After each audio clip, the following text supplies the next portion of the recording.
이제 이게 마지막 시간이고 집에 가는 거거든요. 저희는 2박 3일을 하기 때문에 3박 4일을 하는데 캠프가 이제 반밖에 안 됐다라는 게 좀 느낌이 이상합니다.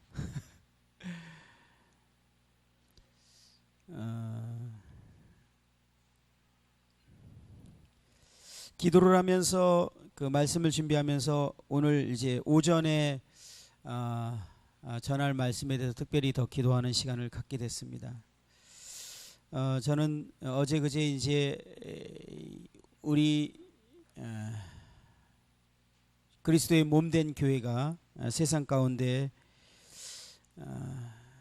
그리스도를 드러내는 나타내는 존재고 해석이고 설명인 것을 이렇게 말씀드렸습니다.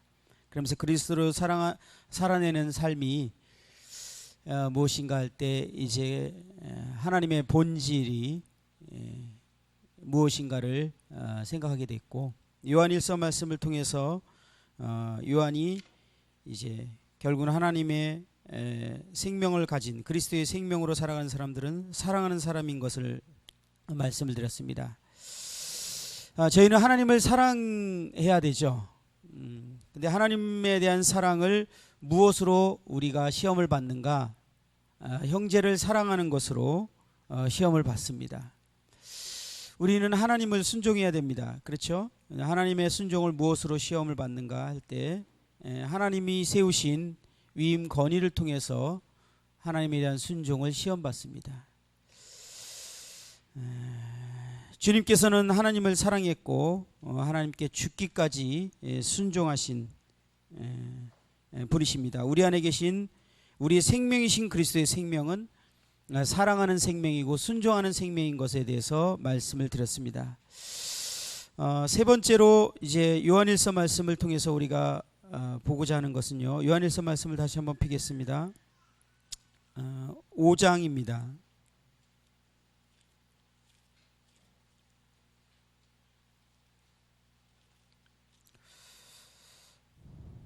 5장 4절 말씀을 보도록 하겠습니다. 5장 4절에 보면 무릇 하나님께로 난 자마다 세상을 이기느니라. 세상을 이기는 승리는 이것이니 우리의 믿음이니라. 하나님께로 난 자들의 세 번째 특징은 세상을 이기는 믿음이라고 이렇게 성경에 기록되어 있습니다. 요한일서 2장 15절에 보면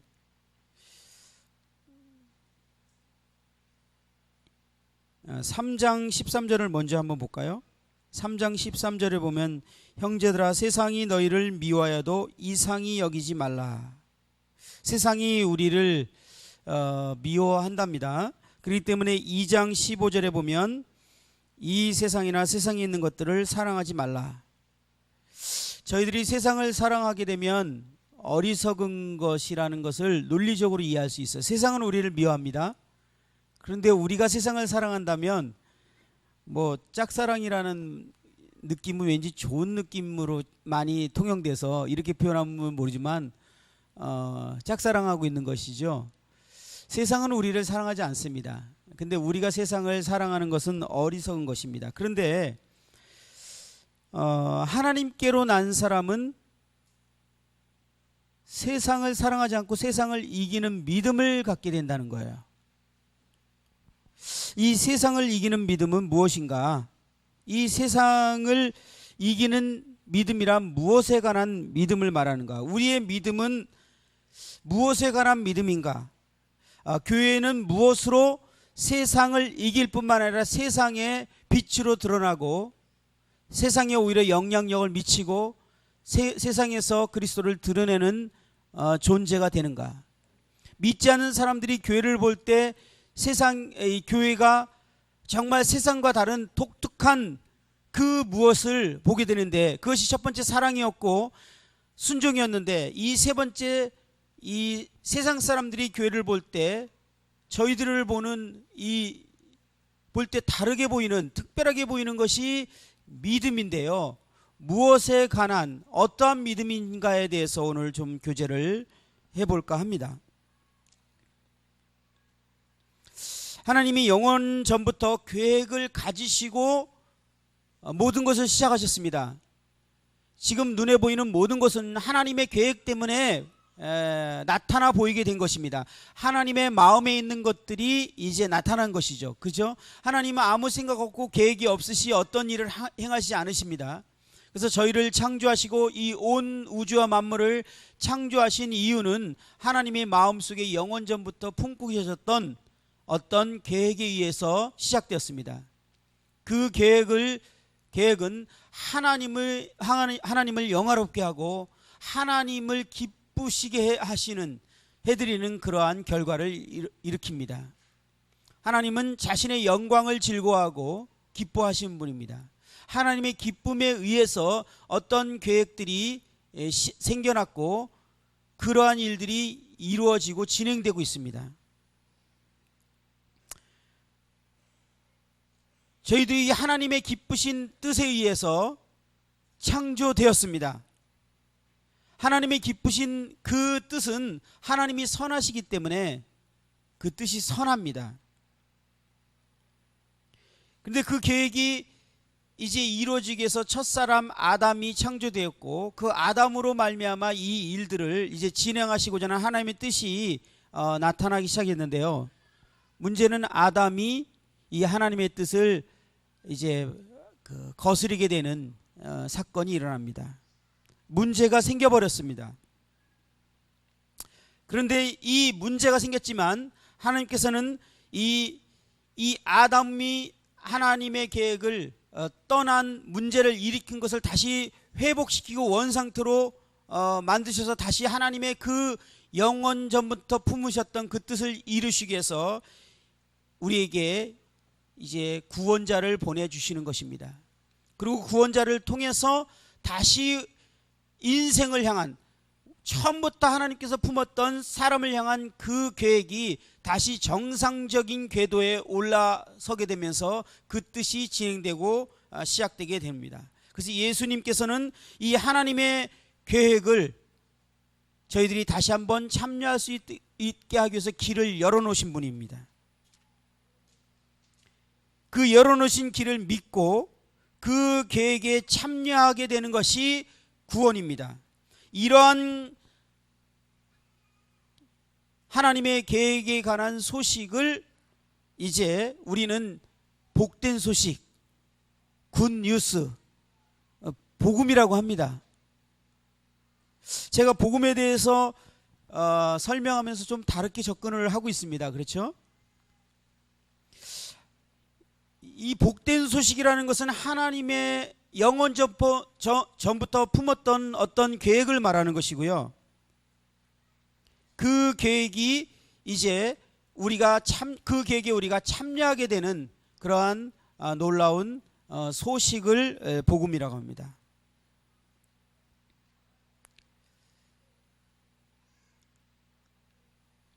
이 하나님의 계획을 우리가 알게 되면서 우리에게는 놀라운 소망이 생겼습니다. 소망이 없던 우리에게 소망에 관한 말씀이 이제 주어지게 된 것입니다. 하나님의 계획이 우리에게 약속으로 이제 주어지게 됐고 그 약속이 우리의 소망이 되었습니다. 우리에게 요구되는 것은 그 약속을 믿고 신뢰하는 믿음을 요구받습니다. 그것을 믿는 사람들이 이제 이 소망을 얻게 되는 것인데요. 이 소망이 너무나 놀라워서 수많은 사람들을 변화시켰습니다. 이 소망이 삶의 원동력이 됐고요. 사람들을 바꾸게 되고 사람들이 살게 되는 이유가 됐습니다. 이것은 참으로 복된 소식이고 좋은 소식이며 복음이 우리에게 참된 복음인 것입니다. 저는 이 시간에 아브라함을 통해서 이 복된 소식에 대한 믿음과 약속에 대한 부르심의 개념을 좀 배우면서 나아갈까 합니다. 하나님께서 저희와 같이 아브라함을 부르셨어요. 아브라함을 부르신 이유가 뭐죠? 하나님께서 아브라함을 부른 이유는 어떤 계획을 품으셨어요. 그리고 이 계획 때문에 아브라함을 택합니다. 그리고 이 계획을 이루시고 성취하시기 위해서 아브라함을 부르시고 아브라함에게 그 계획을 이제 아브라함에게 설명합니다. 그리고 그것을 너를 통해서 이루겠다고 약속을 하십니다. 그래서 아브라함은 부름을 받은 거예요. 아브라함은 그 약속을, 하나님의 계획, 그 약속을, 하나님과 그 약속을 하신 그 하나님을 신뢰하고 그 약속을 믿고 신뢰한 것으로 말미암아 하나님께 의롭다 칭함을 받게 되는 놀라운 경험을 하게 됩니다.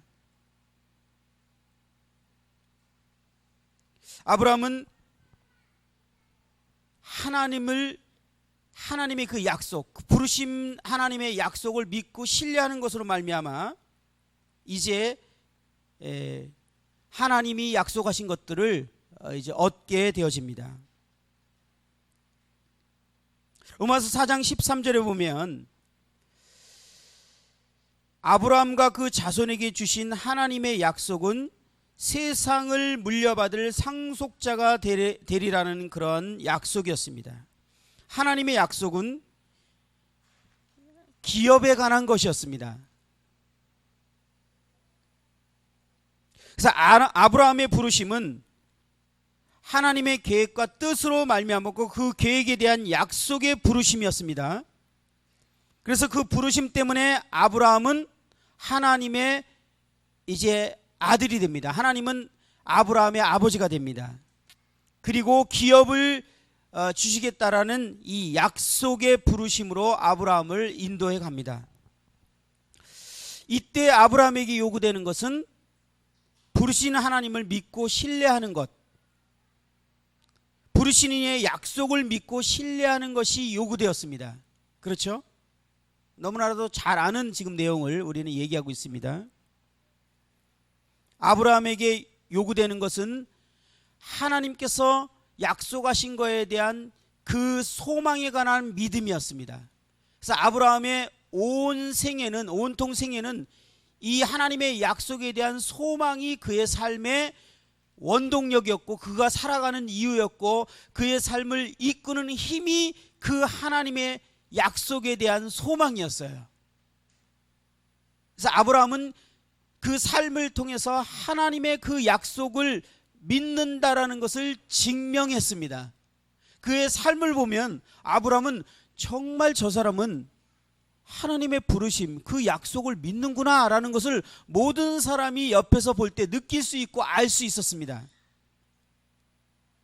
아브라함은 자신이 믿는 것을 증명해야만 했고 삶을 통해서 증명을 했습니다. 그 증명을 우리는 히브리서를 통해서 우리가 좀 보게 되죠. 히브리서 말씀을 한번 11장을 보도록 하겠습니다. 히브리서 11장입니다. 8절부터 보도록 하겠습니다.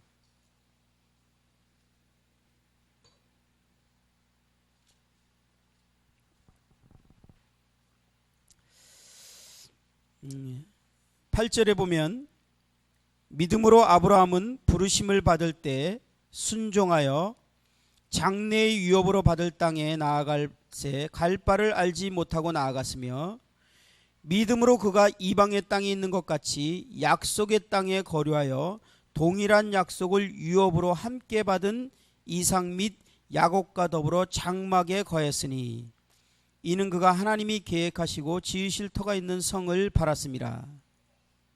13절을 보겠습니다. 이 사람들은 다 믿음을 따라 죽었으며 약속을 받지 못하였으되 그것들을 멀리서 보고 환영하며 또 땅에서는 외국인과 나그네임을 증언하였으니 그들이 이같이 말하는 것은 자기들이 본향을 찾는 자임을 나타냅니다. 그들이 나온 바 본향을 생각하였더라면 돌아갈 기회가 있었으려니와 그들이 이제는 더 나은 본향을 사모하니 곧 하늘에 있는 것이라. 이러므로 하나님이 그들의 하나님이라 일컬음 받으심을 부끄러워하지 아니하시고 그들을 위하여 한 성을 예비하셨느니라.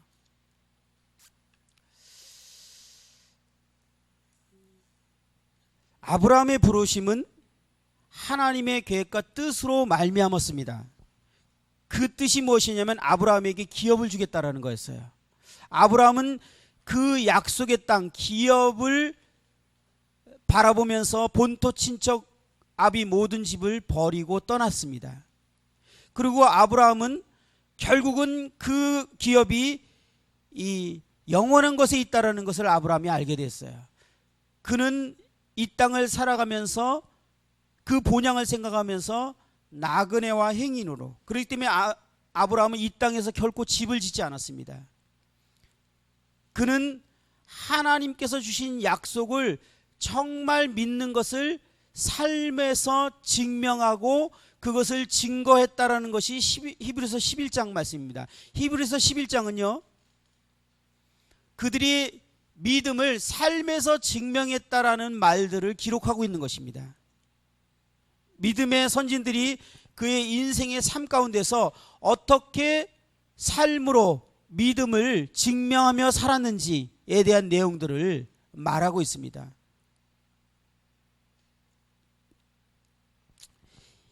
아브라함은 하나님의 약속의 말씀을 정말 믿은 것 같습니다. 그리고 그의 삶은 정말 그 믿음에 누가 봐도 저 사람은 저렇게 믿고 사는구나, 저 사람의 삶의 방식을 볼 땐 저 사람은 정말 하나님의 약속, 그 기업에 대한 소망을 가지고 살고 있구나라는 것을 다 느끼고 볼 수 있는 그런 삶을 살았습니다.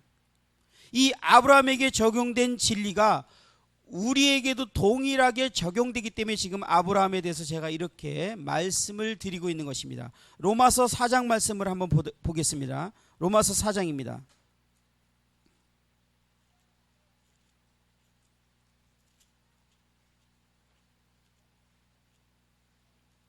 16절 한번 볼까요?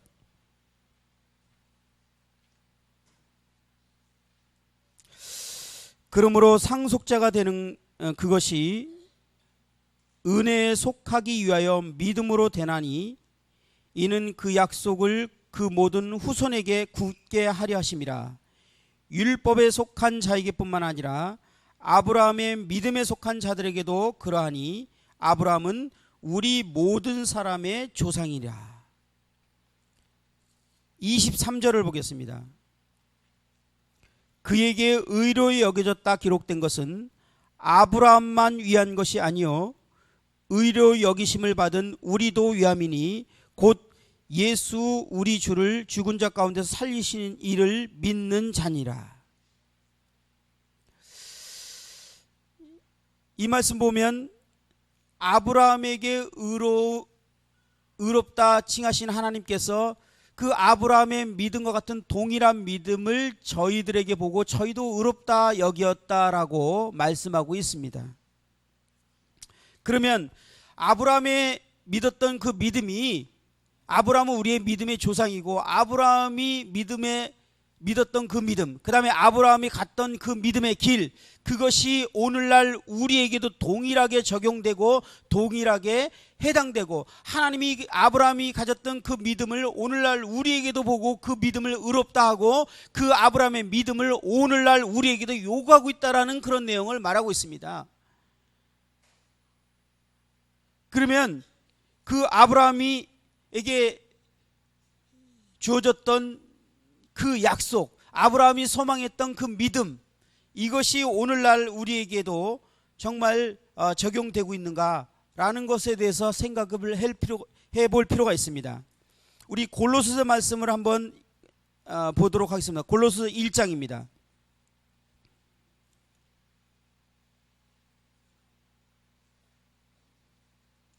골로새 1장입니다.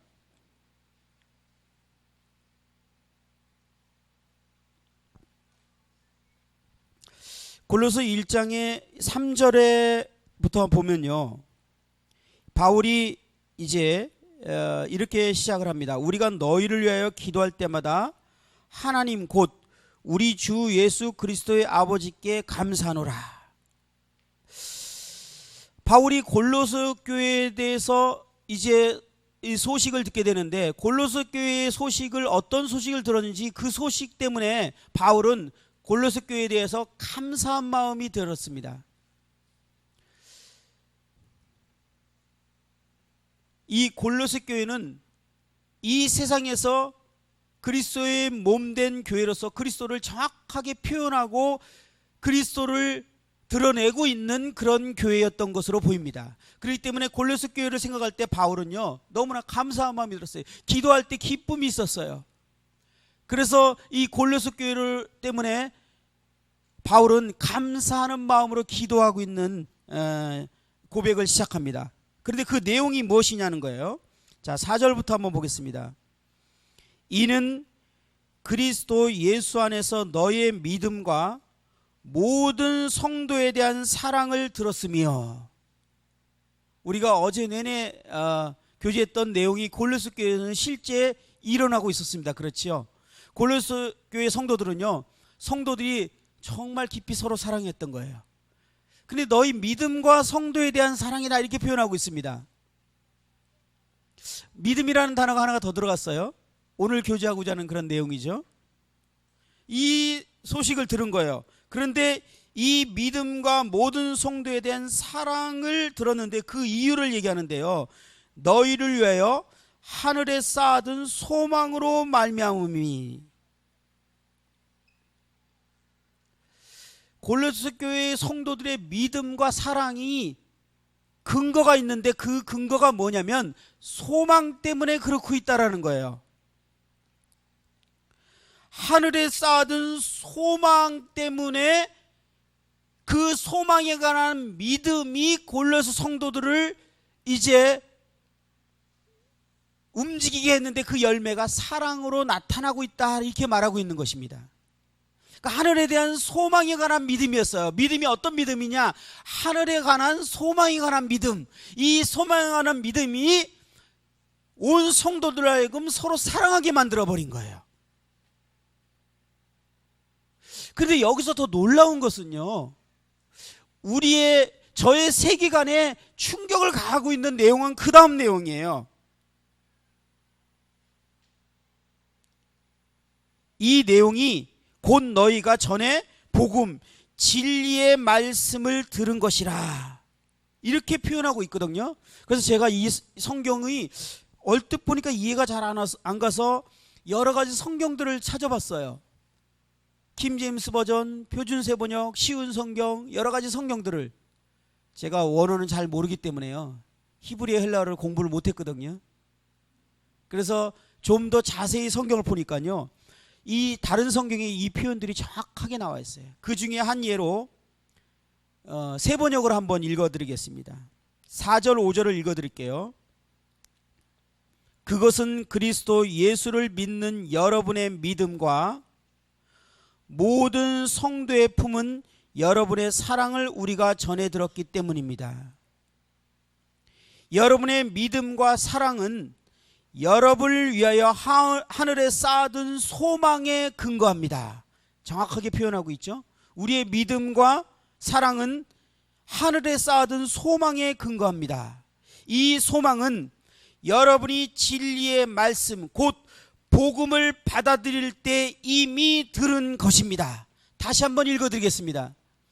이 소망은 여러분이 진리의 말씀, 곧 복음을 받아들일 때 이미 들은 것입니다. 여러분들이 이 말씀이 어떻게 느껴지나요?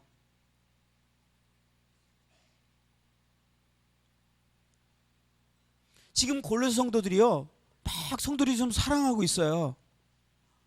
사랑이 넘치고 있어요. 그 위가 어떤 믿음 때문에 그래요. 처음 복음 들을 때 받아들이는 어떤 믿음이에요. 근데 이 믿음이 하늘에 둔 소망에 관한 믿음이라는 거예요. 이것이 복음을 들을 때 처음에 들었던 내용이라는 거예요. 우리하고 좀 뭔가 다르지 않아요? 저희가 생각하고 있는 복음하고 좀 다르지 않습니까? 저희가 들었을 때 구원받은 상황과 좀 다르지 않나요? 저만 그런가요?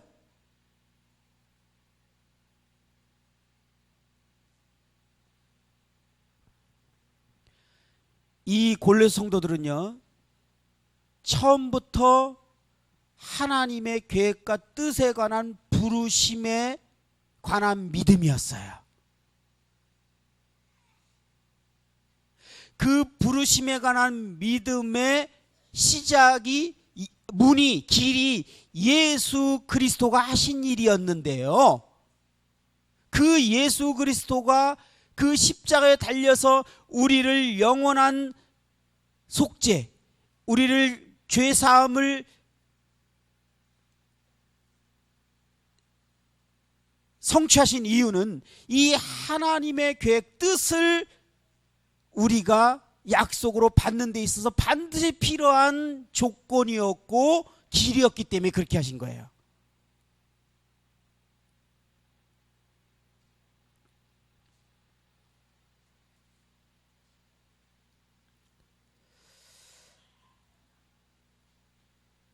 육 절에 보면 이 복음이 이미 너희에게 이름에 너희가 듣고 참으로 하나님의 은혜를 깨닫는 날부터 너희 중에서와 같이 또한 온 천하에서도 열매를 맺어 자라는도다. 그러면서 쭉 말씀이 이어지고 12절에 보면 우리로 하여금 빛 가운데 성도의 기업의 부분을 얻기에 합당하게 하신 하나님께 감사하기를 원하노라. 하나님의 궁극적인 우리 부르심의 목적 이유가 우리도 아브라함처럼 기업을 얻게 하기 위해서 우리를 택하시고 부르셨다라는 거예요. 아브라함의 부름은 바로 약속에 관한 부름이었는데, 우리의 부름도, 우리를 거듭나게 하신 우리의 부름도 바로 이 약속에 관한 부름이었다라는 거예요. 이 약속을 믿고 그것을 받아들이고 의롭다 칭함을 받고 이제 그 약속을 향하여 가게 된 사람이 저와 여러분들이라는 거예요. 이것이 복음을 들을 때 처음부터 이미 들었던 내용이라는 거예요. 좀 이상합니다. 저는 이 말씀을요, 숱해 읽었는데 저의 세계관으로 그냥 통과됐어요.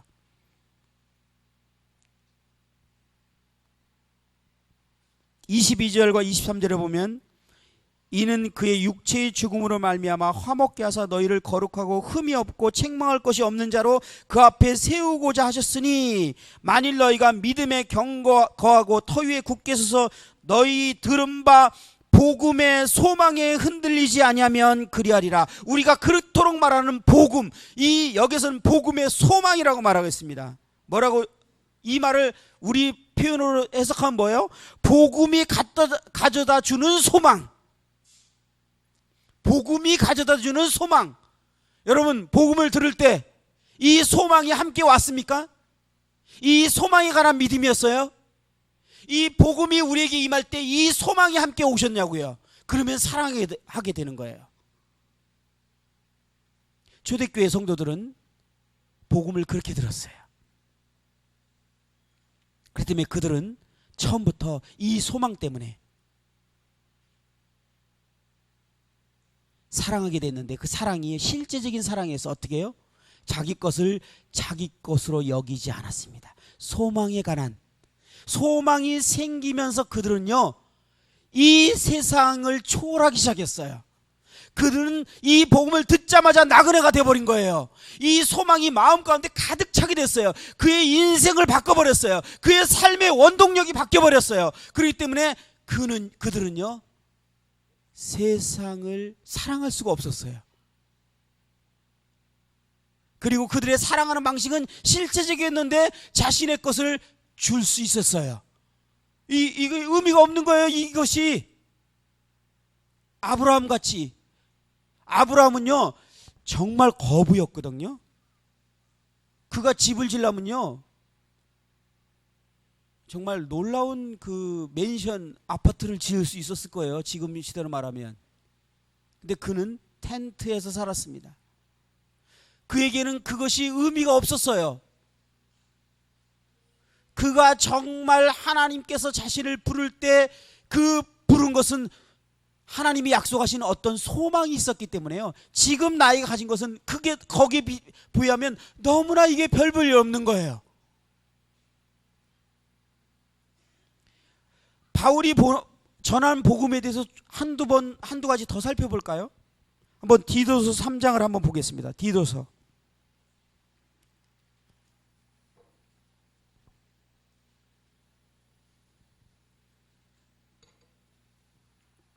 디도서 3장입니다.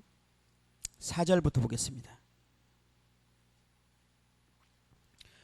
우리 구주 하나님의 자비하심과 사람 사랑하심이 나타날 때 우리를 구원하시되, 우리 구원에 대해서 지금 설명하고 있습니다.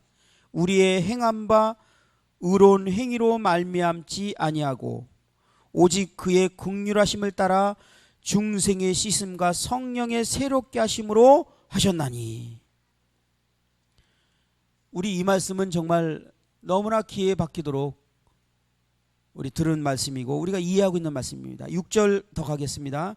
우리 구주 예수 그리스도로 말미암아 우리에게 그 성령을 풍성히 부어주사 우리로 그 은혜를 힘입어 의롭다 하심을 얻어 영생의 소망을 따라 상속자가 되게 하려 하심이라. 구원의 궁극적인 목적이 무엇이죠? 이 말씀을 보면 상속자가 되게 하려고 우리를 구원하셨다는 거예요.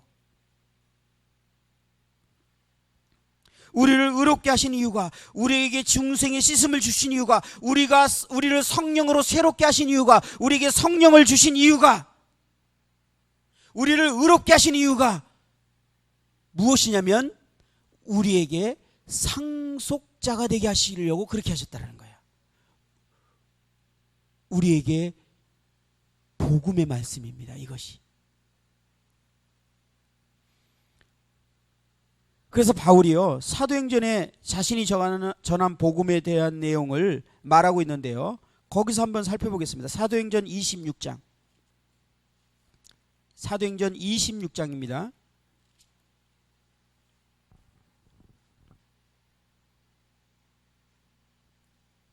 바울이 자신이 주님을 만나서 아그리빠 왕에서 이제 간증을 하고 있는 장면인데요.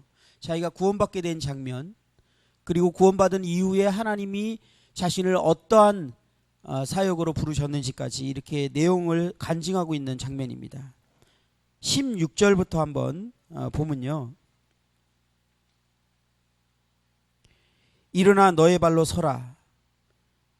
내가 내게 나타난 것은 곧 너가 나를 본 일과 장차 내가 네게 나타날 일에 너로 종과 증인을 삼으려 함이니 이스라엘과 이방인들에게서 내가 너를 구원하여 그들에게 보내어 그 다음에 그 눈을 뜨게 하여 어둠에서 빛으로 사단의 권세에서 하나님께로 돌아오게 하고 죄사함과 나를 믿어 거룩하게 된 무리 가운데서 기업을 얻게 하리라 하더이다.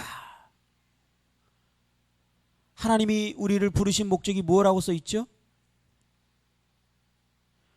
어둠에서 빛으로 사단의 권세에서 하나님께로 돌아오게 한 것입니까? 예. 죄사함과 나를 믿어 거룩하게 한 것입니까? 예. 어떤 면에 맞습니다. 그런데 그렇게 하신 이유가 뭐냐는 거예요. 기업을 얻게 하려고.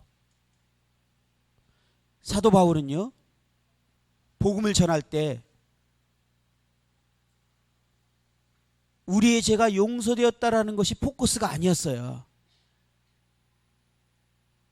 우리가 영원한 속죄를 얻었다라는 게 포커스가 아니었어요. 그것은 어떠한 하나님의 계획과 목적 부르심에 의해서 반드시 이루어질 첫 번째 조건이에요. 우리를 부르신, 우리를 구원하신 목적의 첫 번째 조건이 우리가 죄가 용서되어지고 거룩게 되고 의롭게 되어지는 거예요.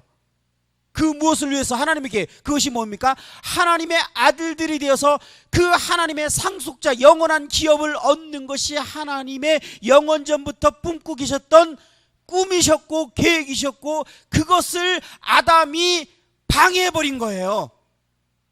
그래서 다시 그것을 회복시키기 위해서 예수 그리스도가 필요한 거예요.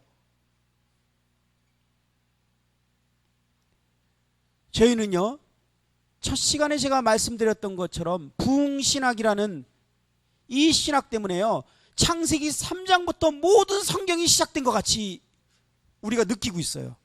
창세기 3장이 바로 약속 구원자를 보내시겠다라는 거예요. 3장 15절. 그죠? 여자의 후손. 하나님이 갑자기 계획이 없으셨다가 아담과 하와를 만들어서 막 이 땅 가운데 그냥 이렇게 잘 살게 하려다가 갑자기 그냥 사람이 실수를 하는 바람에 문제가 심각해져서 다시 정상궤도에 놀라고, 그때 그냥 하나님이 부랴부랴 계획하셔갖고 구원자를 이렇게 계획하신 것 같은 꼭 그런 느낌인 것 같아요. 저희가 말씀을 보는 이 관점을 보면. 아니에요. 하나님은 창세기 1장, 아니 영원 전부터 이미 계획을 가지셨고 그 계획에 의해서 지금까지 한 번도 그 계획을 흐트러뜨림 없이 오고 계신 겁니다. 그런데 그 계획이 아담이 하나님의 그 계획을 방해해버리는 존재가 돼버렸어요. 하나님의 계획을 벗어나 버린 거예요. 다시 그 아담을 하나님의 계획으로 원상태로 놓으려면 그에게 반드시 필요한 게 죄사함이 영원한 속죄였다는 거예요. 의롭게 되는 거였어요. 자, 의롭게 되면 다시 하나님의 계획 뭐예요? 우리를 부르신 그 뜻, 그것이 하늘에 간직한 소망이라는 거예요. 그것을 우리가 듣고 믿고 받아들일 때 하나님이 우리를 의롭다 하시고, 이제 그 믿음의 소망에 관한 믿음이 우리로 하여금 사랑하게 만든다는 거예요. 성경이 그렇게 말하고 있는 거예요.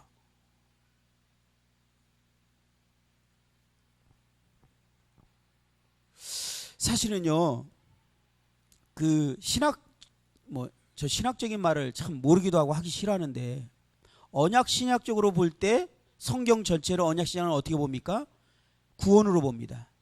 이 성경을, 주제를.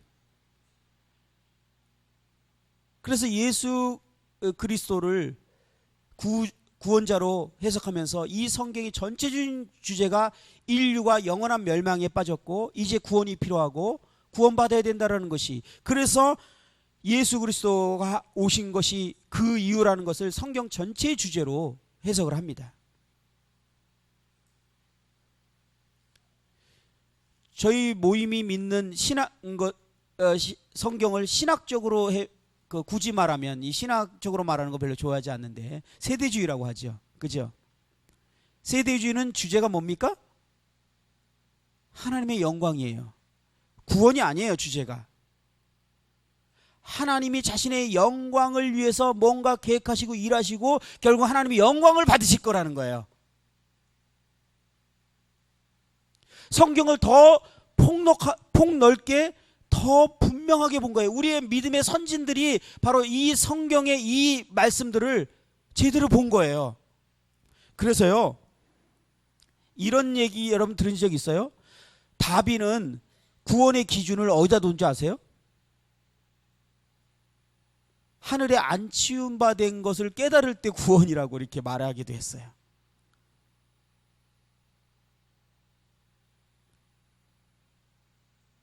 다비는 이 복음에 관해서 말할 때 우리가 말하는 죄사함이 아니라 그 목적이 뭐냐면 결국은 그리스도 안에서 하늘에 안치움받은 것이 우리의 신분이잖아요. 그것이 복음이라고 믿었던 거예요. 틀린 말입니까? 맞아요. 그래서 그것까지 깨달지 않으면 구원 못 받았다 이렇게까지 말했어요. 우리가 그것을 인정하기는 좀 어렵죠? 그런데 왜 그런 말이 나오고 그런 얘기를 했는지에 대해서 우리가 잘 생각해 보아야 된다는 거예요. 저는 저희 교회가 좀 특이한 교회죠. 저희 교회 처음 시작한 이 모태가 특별한 교회입니다. 그냥 혼자 한 분이 구원받고 복음을 알게 된 다음에 도저히 기성교회에서 신앙생활을 할 수 없어서 쫓겨났어요. 우리는 구원받으면 주님을 섬기는 게 그냥 신학을 해야 되는 건 줄 알아요. 저도 그랬어요. 구원받는 순간 그럼 내가 신학을 해야 되나. 왜냐면 교파에서 신앙생활 하다 보면요, 정말 주님을 섬기는 것이 그게 최고의 헌신으로밖에 생각이 안 들어요. 그래서 저희 모임을 개척했던 분도 성경 읽다 혼자 구원받고 나서 신학을 하셨어요. 그리고 전도사 생활을 하는데 이분이 말씀을 전하면요, 성도들이요 더 많이 모여요. 목사님이 어디 외부 갈 일 있고 전도사님이 말씀 전한다 그러면요 성도들이 더 많이 모이는 거예요. 그리고 말씀 들으면서 너무 좋다고 하는 거예요. 목사님이 질투가 나셔서 쫓아냈어요. 그러니까 학생들 몇 명 데리고 집에서부터 교회를 시작한 거예요. 다리 밑에서 말씀 전하고 막 이랬던 거예요. 그러면서 이 교회가 점점 학생들이, 청년들이 더해지기 시작했어요. 그리고 이 교회가 얼마나 강력하게 복음이 강력했는지 제가 그런 말씀 드렸습니까? 이 정명석이가 화가 나서 전한 교회예요. 이 교회가 많은 사람들이 정명석에게 빠져들어가고 있는데요, 이 정명석에 있는 사람을 건져내는 게 저희 교회였어요. 그러니까 정명석이 그 교회가 어떤 교회냐 들어보니까 뭐 새생명교회라고 그러네요. 그래갖고 전화번호 안 해갖고요 교회에 전화를 했어요. 그 당시에 사역하시는 형제님에게 전화를 했어요. 전화를 해서 거기가 우리 교회 성도를 데려가는 교회야? 당신하고 나하고 한 달 정도 강단 바꿔서 써볼까? 이렇게 제안을 했었어요. 화가 난 거예요, 정명석이. 그런데 성경에 이단은 한두 번 책망하고 멀리하라는 그 말씀이 생각나셔서 됐다고 이렇게 하고 거절했다고 해요. 정말 성도들이 구원받고 변화되면요, 저는 초대교회를 그대로 거의 재현한 것 같은 교회였어요. 제가 갔을 때 그 교회는요 정말 초대교회 같았어요. 성도들의 그 사랑과 그 하늘의 소망과 그 믿음으로 사는 삶이요 정말 놀라웠어요. 그런데요, 제가 잊어버렸는데 이 말씀을 쭉 보면서 다시 한번 생각했는데, 그때 우리가 복음을 어떻게 전했지? 이렇게 생각을 해봤는데요, 그때 복음을 전하는 것이 좀 지금과 틀렸더라고요. 어떻게 전냐면 그때 복음 제목이 뭐냐면 영원부터 영원까지예요. 제목이 그랬어요. 그래서 그런 찬양도 곡을 지었어요. 성도 중에 한 분이. 그래서 그 찬양을 불렀어요. 영원부터 영원까지라는 건 뭐냐면 영원 전에 하나님이 어떤 계획을 가지셨고, 그래서 하나님이 창조하셨고, 겨울 마지막에 하나님이 영원으로 어떻게 갈 것인지를 쫙 말씀을 전하는 거예요. 일주일 동안. 그럼 말씀을 듣던 중간에 그냥 구원받아요. 그 중간에 죄사함도 나오고 그리스도와 연합된 것도 나오고 뭐 계속 이렇게 이어서 나오는 거예요. 그리고 하늘에 결국 하나님이 어떤 이 상속자로서 우리를 어떤 계획을 가지고 우리를 그 계획하고 계신지 말씀을 쭉 전하면요, 그 중간중간에 막 구원받는 사람이 생겨요. 지금 말하면 예를 들어서 딱 구원받게 하려는 목표 딱 주님이 우리 십자가 들어와서 우리의 죄를 다 용서하셨다라는 타켓을 딱 놓고 쫙 거기는 몰아갖고 마지막에 거기서 딱 전해서 딱 따는 그게 아니었다고요.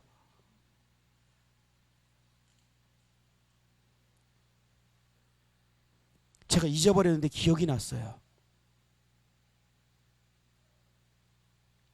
그 말씀을 듣고 중간에 구원받고 뭐 끝에 봐도 어떤 사람은 주님이 십자가에 달리신 것이 우리의 죄 때문이라는 걸 놓고 막 변화되는 사람도 있고, 우리가 어떤 사람들은 그리스도와 함께 연합해서 함께 죽고 함께 살아났다는 걸 듣고서 그냥 구원받는 사람도 있고, 우리가 정말 이 땅이 소망이라 이제 하늘의 그 영원한 계획을 듣고서 마음이 변화되는 사람도 있고, 다양한 하나님의 말씀의 구원을 받는 것이죠. 그렇죠? 구원은 꼭 제3을 통해서만 받는 건 아닙니다.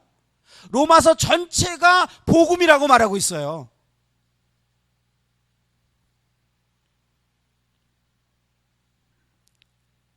그런데 이 말씀을 전체적으로 들었던 이 성도들의 변화는요 실로 놀라웠어요.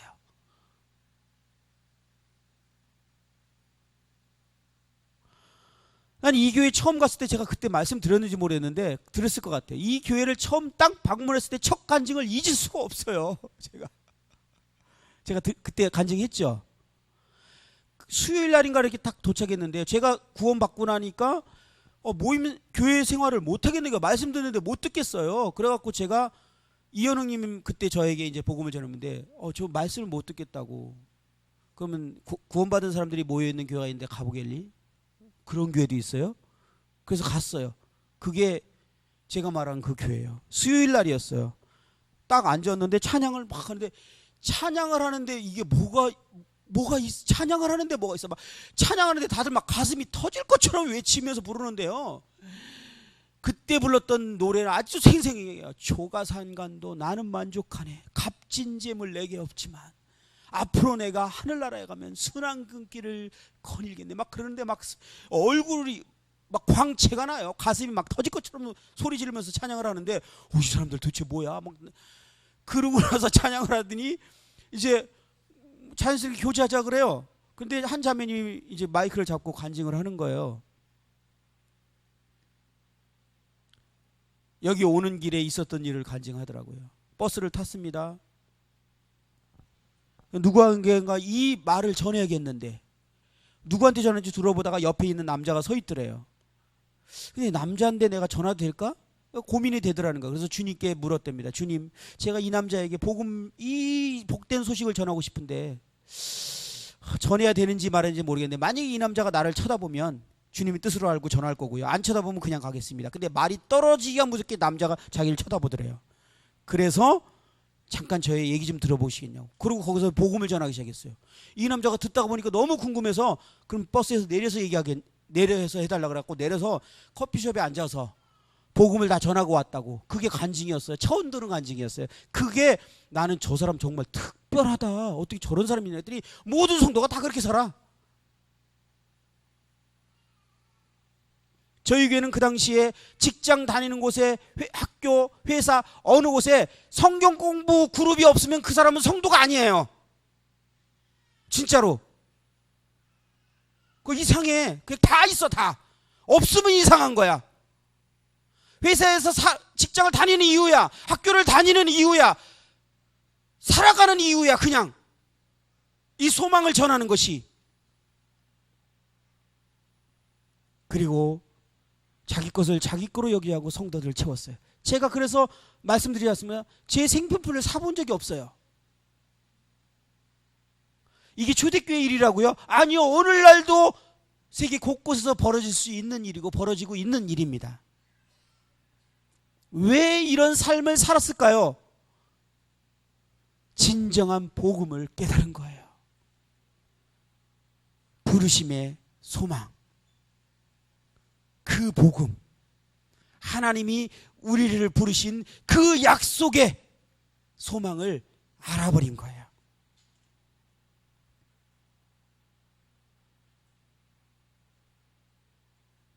우리 애들 앉아 있는데 이렇게 표현했지만 왜 우리 애들이 이렇게 사는지 이해하시겠어요? 이제 우리들이요 그렇게 복음을 전해서 그래요.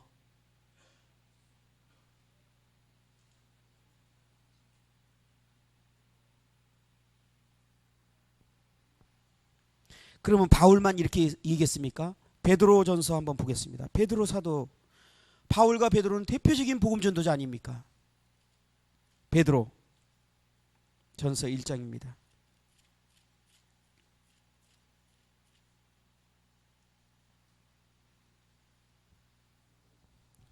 3절을 볼까요?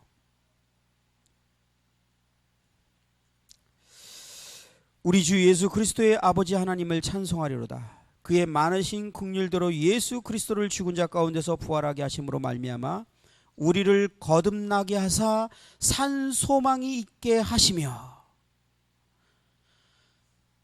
항상 성경은 믿음과 소망을 그냥 같이 짝꿍처럼 붙여놨습니다. 믿음이 소망에 관한 믿음이에요. 거듭남이 소망에 관한 거듭남이에요. 4절 썩지 않고 더럽지 않고 쇠하지 아니하는 유업을 잊게 하시나니 곧 너희를 위하여 하늘에 간직하신 것이라. 너희는 말세에 나타나기로 예비하신 구원을 얻게 하여 믿음으로 말미암아 하나님의 능력으로 보하심을 받았느니라. 베드로도요 우리가 거듭나게 하사 산 소망이 있게 하고 썩지 않고 더럽지 않고 쇠하지 않은 유업을 잊게 하시기 위해서 우리를 거듭나게 하신 것을 말하고 있습니다. 우리의 부르심은요 약속에 관한 부르심이에요. 우리 불러 모은 무리들이라고 말하잖아요. 교회 불러 모은 무리들 무엇 때문에 불렀죠? 그냥 따로 그냥 불러만 놨어요? 너희들은 떳떳하고 거듭나고 의로우니까 따로 있어라 라고 그냥 부른 겁니까? 아니에요. 하나님의 약속의 소망, 그 기업을 주시기 위해서 따로 불러낸 무리들인 거예요. 우리는 부르심 받은 자들이에요. 그렇다면 우리의 정말 이 부르심을 받았다면 우리도 아브라함처럼 살아야 될 거 아닙니까? 아브라함처럼 우리 삶에서 그것이 증거로 나타나야 되잖아요. 그렇죠?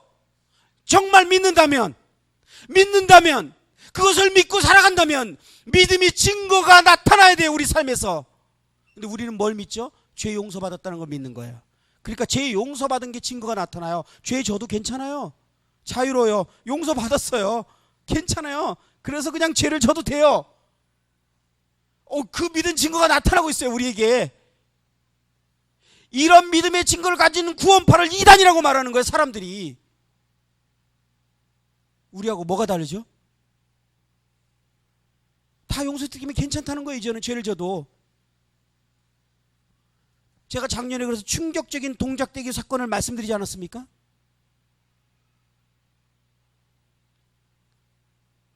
살인해놓고 죄는 용서받는다는 거예요. 그 살인은 되는데 자살은 못한다는 거야. 그래. 아이를 죽여놓고 한 고백이에요.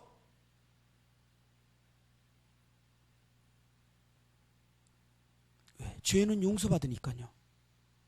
용서받았으니까요. 너무 자유로워요. 예, 그 믿음대로 행하는 거예요. 그 믿음대로. 우리 거기까지 믿는 거예요. 정말 하나님 말씀 들으면 이렇게 살 수 없어요. 안 믿는 거예요.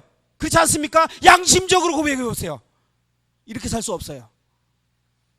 그런데 복음은 그런 게 아니에요.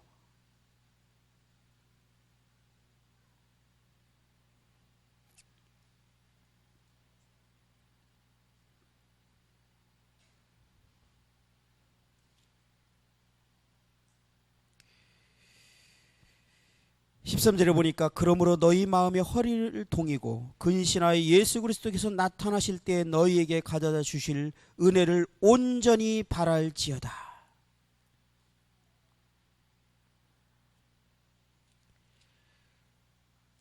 (17절에) 보면 외모로 보지 아니하고 각 사람의 행위대로 심판하는 신을 너희가 아버지라고 부른즉 너희가 나그네로 있을 때를 두려움으로 지내라. 왜 나그네가 된 거예요, 우리가 도대체? 왜 베드로는 우리를 나그네라고 말한 거죠? 그는 왜 나그네 삶을 살았습니까? 왜 아브라함은 나그네로 살아갔어요? 왜 이삭은 나그네로 살아갔죠? 그는 하나님의 약속의 말씀을 믿은 거예요. 베드로는 하나님의 약속의 말씀을 믿은 거예요. 그래서 21절에 보니까 너희는 그를 죽은 자 가운데 살리시고 영광을 주신 하나님을 그리스도로 말미암아 믿는 자니 너의 믿음과 소망이 하나님께 있느니라. 믿음과 소망은 따로 떼어낼 수 없는 쌍둥이 같은 존재예요. 따로 결코 떼어낼 수 없어요.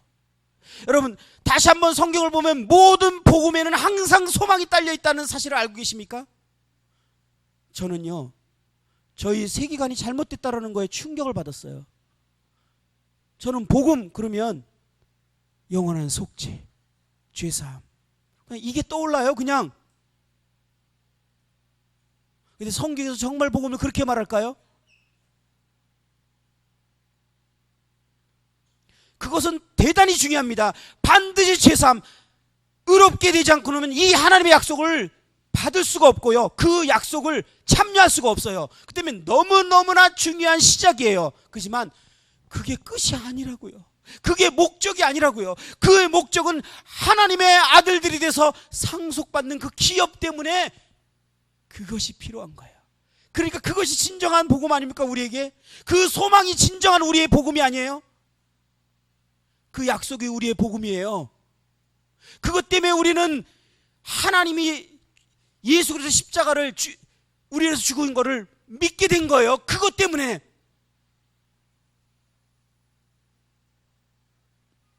이 믿음이 시작이 된 거예요.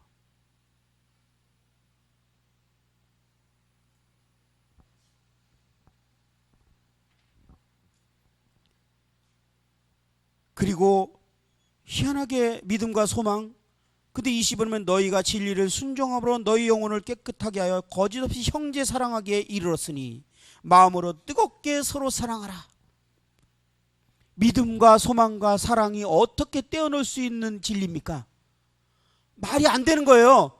그런데 왜 우리는 믿었다고 하는데 맨날 형제를 사랑해야 된다고, 소망을 가져야 된다는 얘기를 따로 해야 되죠? 왜 이거에는 우리의 삶의 열매가 나타나지 않죠?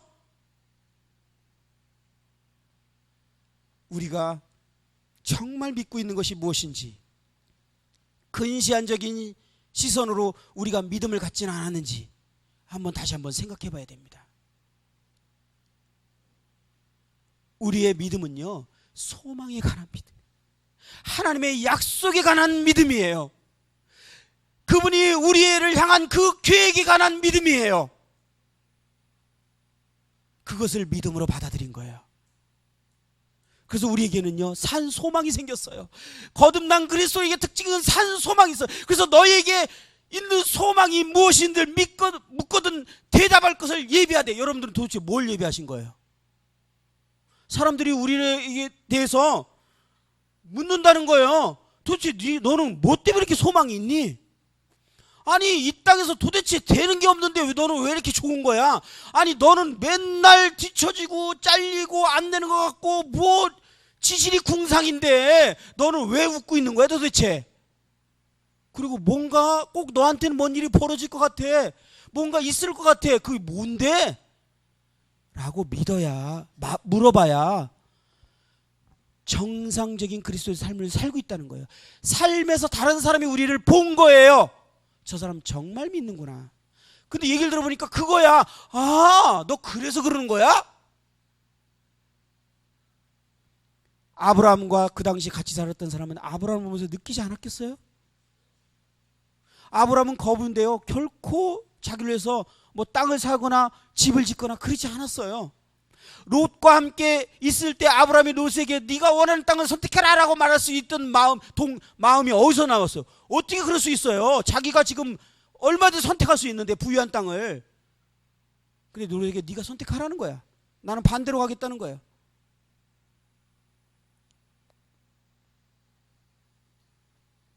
아브라함의 마음에는요, 온통 하나님의 약속에 대한 믿음이 있었어요. 그 하나님이 약속하신 거에 대한 소망이 있었어요. 그렇기 때문에 이 땅에 있는 부가 그를 마음을 움직이지를 못하는 거예요. 이 땅의 명예가 그의 마음을 움직이지를 못하는 거예요. 아브라함이 롯이 이제 끌려갔다는 소식을 듣고 318인을 데리고 쫓아갑니다. 그리고 그를 건져내 와요. 노량물을 다 얻어와요. 소돔왕이 아브라함을 맞이하면서 이 노량물이 다 네 거라고 주는데 필요 없다고 해요. 아브라함이 거기서 필요 없대요. 여러분, 이게 쉬운 일입니까? 이게 가능한 일이에요? 미친 짓이잖아. 정신 나간 사람 아니에요 이거. 왜 아브라함이 그렇게 말해요? 그는 지금 이것을 위해서 사는 게 아니거든요. 롯을 사랑하기 때문에 롯을 건져왔지만, 모든 사람이 전쟁하는 이유가 뭐예요? 미국이 전쟁하는 이유가 뭐예요? 뭐 의로운 거 척하지만 다 그거 아닌 거 알잖아요.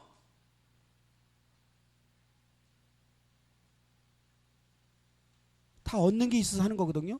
아브라함은 전쟁에서 이겼는데요, 아무것도 얻질 않아요. 그는 전쟁하는 동기도 달라요. 그는 정말 하나님의 말씀을 믿었던 거예요. 그는 정말 하나님을 믿은 거예요. 그는 정말 하나님의 약속의 말씀을 믿은 거예요. 그래서 하나님이 아브라함을 의롭다 여긴 거예요. 그 믿음이 로마서 4장에는 우리에게도 동일하게 적용된다는 거예요. 하나님이 그러한 믿음을 보고 의롭다 하신다는 거예요. 그래서 아브라함은 우리 믿음의 조상이라는 거예요. 아브라함은 자신의 부르심의 약속을 믿었던 거예요.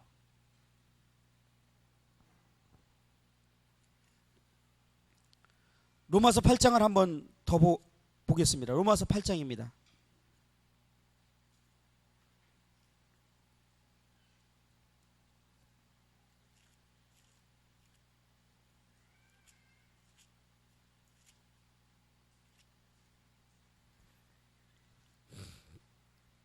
14절부터 보면요,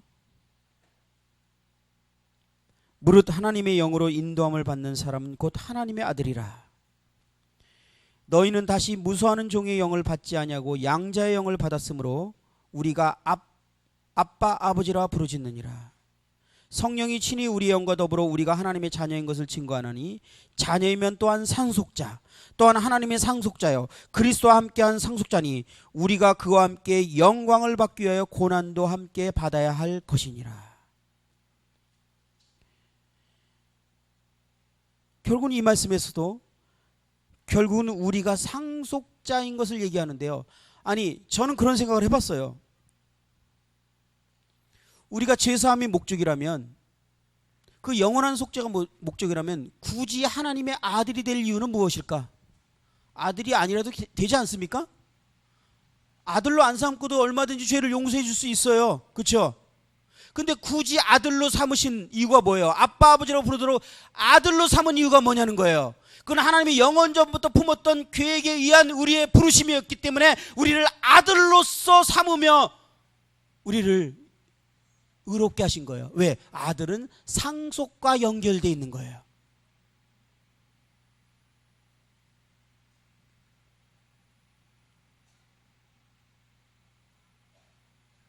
그래서 그리스도의 이 말씀의 순서를 보면 하나님께 상속받는 자가 되고, 함께 그래서 이 땅에서 고난받는 자가 되고, 그리고 함께 영광받는 자가 된다는 것이 그리스도인의 삶의 순서입니다. 상속자가 됐습니까? 그러면 이 땅에서 고난을 받는 것이에요. 그리고 함께 영광 가운데 참여하는 거예요. 그게 그리스도인의 삶의 전부예요. 하나님이 이 땅에서 약속하신 것이 있습니까? 있으세요? 그렇게 말하면 거짓말이에요. 그런데 약속이 있는 것처럼 왜 이렇게 얘기하세요? 하나님 내가 믿었는데 왜 하나님이 이런 문제를 해결 안 해주냐는 거예요. 왜 내가 이렇게 어려움을 겪느냐는 거예요. 내가 왜 이렇게 힘드냐는 거예요. 꼭 하나님이 구원받으면 내가 이 땅에서 잘 풀리고 잘해주게 해줄게 라고 말해준 것 같아요. 우리를 보면. 우리는 기성교회 성도들에게 기복신앙이라고 놀리잖아요. 틀렸다고 하잖아요. 우리는 다릅니까? 하나님 이 땅에서 우리에게 약속해 준 게 없어요.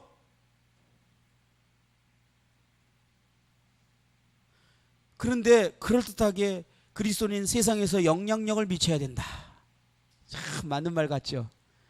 그래서 이 세상에서 좋은 위치에도 쓰고 그래야 좋은 영향력을 미치지 않겠느냐. 제가요 청년들하고 옛날에 정말 설문조사를 했어요. 초창기 교회 시작돼서 얼마 안 돼서 정말 자매님들이 어떤 형제들과 시집 가고 싶고 결혼하고 싶은지 순서를 써보라 그랬어요. 성경에 나오는 인물과 우리 교회에 있는 인물 중에 한 명씩을 써보라 그랬어요. 자, 성경에서 나오는 인물 중에 제일 1등이 누굴 것 같았어요? 대보세요. 누가 1등으로 나올 것 같습니까? 예? 다니엘, 요셉. 요셉이 1등으로 나왔어요. 다윗이 좀 나왔더라고요. 그 다음에 다니엘이 조금 나왔어요. 바울은 한 명도 안 썼어요. 베드로도 한 명도 안 썼어요. 그리고 우리 교회에서는 누굴 썼는 줄 압니까? 삼성전자 다니는 분과 KTX 다니는 전화국 KT 다니시는 분이 1위로 나왔어요. 그러니까 뭐 천국도 가고 이 땅에서 잘 살겠다는 거지.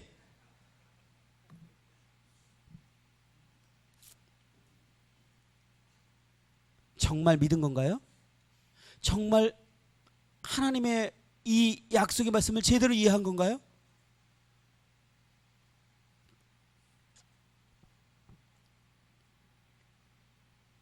생각건대 현재의 고난은 장차 우리에게 나타날 영광과 비교할 수 없도다. 피조물이 고대하는 바는 하나님의 아들들이 나타나는 것이니. 이 내용들을 보면 피조물도 우리가 하나님의 아들로서 세상에 나타나게 될 것을 기다리고 있습니다. 피조물도 그런 소망을 갖고 있다고요. 피조물이 학소구대하고 있어요. 우리는 부활하신 주님의 영광의 몸이 형체와 같은 영원하게 된 몸을 가지고 이 땅에 다시 오게 될 것입니다. 점도 흠도 없는 그런 상태로. 24절에 보니까 결국은 이 말을 축하다 마무리를 또 어떻게 합니까? 우리가 소망으로 구원을 얻었음에. 우리가 어떻게 구원받았다고요? 소망으로 구원을 받았다고요.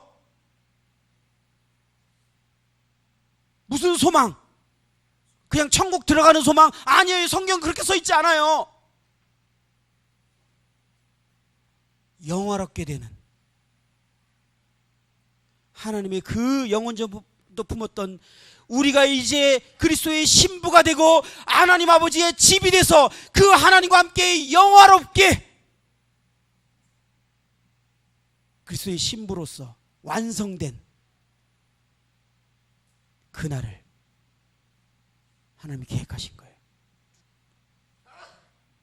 우리는 소망으로 구원받았습니다. 보이는 소망이 소망이 아니니 보이는 것을 누가 바라리요? 여러분, 이 땅에서 안 되는 것 때문에 속상하십니까? 간절히 바라시는 게 있어요? 그것 때문에 마음이 어렵습니까? 그것 때문에 하나님이 원망스러우세요? 그것 때문에 힘드세요? 여러분은 그런 분이 계시다면 우리를 부르신 소망을 잃어버린 사람이에요. 믿지 않는 사람이에요. 믿음은 행함으로 증명해야 됩니다. 그래야 산 믿음입니다. 행함이 없는 믿음은 죽은 믿음이에요. 그렇기 때문에 정말 우리 아이들이요, 자유롭게 죄를 짓는 거 보면 진짜 믿는 것 같아요. 예수님이 우리 죄를 용서하셨다는 거. 행함으로 증명하지 않습니까? 진짜 믿는 것 같아요. 저는 갑자기 그냥 좀 저급한 생각이 뚝 떠올라서 했는데 여탕을 들어가지 않습니다. 제가 남자라고 진짜 믿기 때문에 믿는 대로 행동해요. 저는 들어가다가 여탕이 서 있으면 깜짝 놀라서 남탕으로 들어갑니다. 여자 화장실을 보면 깜짝 놀라서 남자 화장실로 가요. 왜? 제가 남자라고 믿기 때문에. 우리는요 결코 믿는 거 이상 행동할 수 없어요. 믿는 대로 행동하는 거예요. 우리의 삶이 우리가 말하는 복음에 대해서 어떻게 이해하고 있는지를 증명하고 있습니다. 저는요, 우리가 지난달에인가 지지난달에 그 경기 사역자 모임의 주제가 복음이었어요. 한 교사 연사 있는 형제님이 복음에 관해서 좀 교사적으로 정리를 해달라. 전도자가 말하는 복음 말고, 전도자 복음은 가슴은 뜨거워져요. 근데 교리적으로 교사적으로 복음이 무엇인지를 정리해달라 이렇게 요청을 해서 저희 경기사역에서는 가장 탁월한 교사 형제님이 복음에 관해서 계속 굳고 사실, 왜냐면 이렇게 해본 적이 없거든. 이렇게 정리해본 적이. 전도자에게 복음은 들어봤어도 교사에게 전도를 들어본 적이 없는 거야. 그래서 이분에게 들어봤어요. 근데 그분이요, 첫 마디가 제 세계관을 무너뜨리는 말을 던졌어요. 로마서 전체가 복음이더라. 성경이 그렇게 말하고 있더라. 의? 이 뭐야? 우리는 로마서 4장 5장 가면 거기가 이제 복음이잖아요. 예수 그리스도를 믿음으로 의롭다 된 거. 예? 더 이상 죄에 대해서 이제는 죄사실일 거 없는 거. 근데 성경은 로마서 전체를 복음이라고 말하고 있다. 그렇게 시작해서 의롭게 되어서 결국 그것이 그리스도와 연합이었고 그것이 성령의 인도함을 따라 살게 되고 하나님의 아들이 된 건데 결국은 보니까 상속이 나오고 기업이 나오고 그래서 너희는 이 세대를 본받지 말고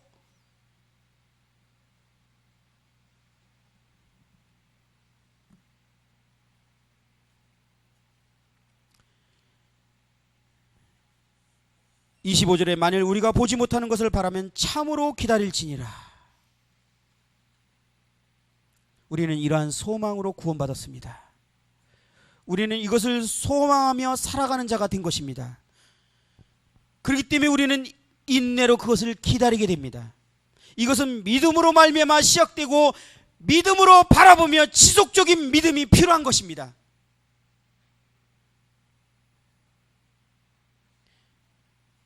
교회는 불러낸 무리들이죠. 우리는 부르심을 받은 자들입니다. 그렇다면 그렇다면 저와 여러분들은 하나님의 부르심의 약속을 정말 믿고 계십니까? 자, 제가 질문할 때 제가 믿고 있는 머리를 생각하지 마세요. 우리의 삶을 생각해 봅시다. 정말 믿고 계십니까? 우리가 약속으로 부르심을 받았다는 걸 인식하십니까? 복음이 이 모든 것을 포함하고 있다는 것을 인식하고 계세요? 우리의 믿음이 과연 소망과 연결되어 있습니까? 우리의 부르심이 우리의 삶으로 증거되고 증명되고 있냐는 거예요. 근데 이 모든 시작은 여기서부터 시작되는 건데요. 그렇잖아요. 신앙생활의 시작도, 교회 생활의 시작도, 모든 시작도 여기서 시작되고, 이것 때문에 우리가 사랑하게 되고, 이것 때문에 사랑하게 되는데, 이게 시작이 안 됐는데 교회 생활을 우리가 하려고 하고, 교회에서 많은 일들 하고 막 선교도 하고 뭐도 하는데 죽겠죠? 하려니까, 따라가려니까. 예? 힘들죠? 이거 마음은 지금 이 세상에 여기 있는데 이게 일을 하려니까 안 하면 안 될 것 같아서 힘들지 않습니까? 아니시면 정말 감사합니다. 출발이 잘못된 거예요. 성경은 출발을 어떻게 말하고 있는지, 그리고 무엇을 위해서 어디로 가려고 말하고 있는지를 분명하게 말하고 있습니다. 시간이 많이 돼서 잠깐 쉬고, 오늘은 오전은 다 제 시간이더라고요. 좀 자유롭습니다. 좀 쉬고 다음 이어서 더 말씀드리겠습니다.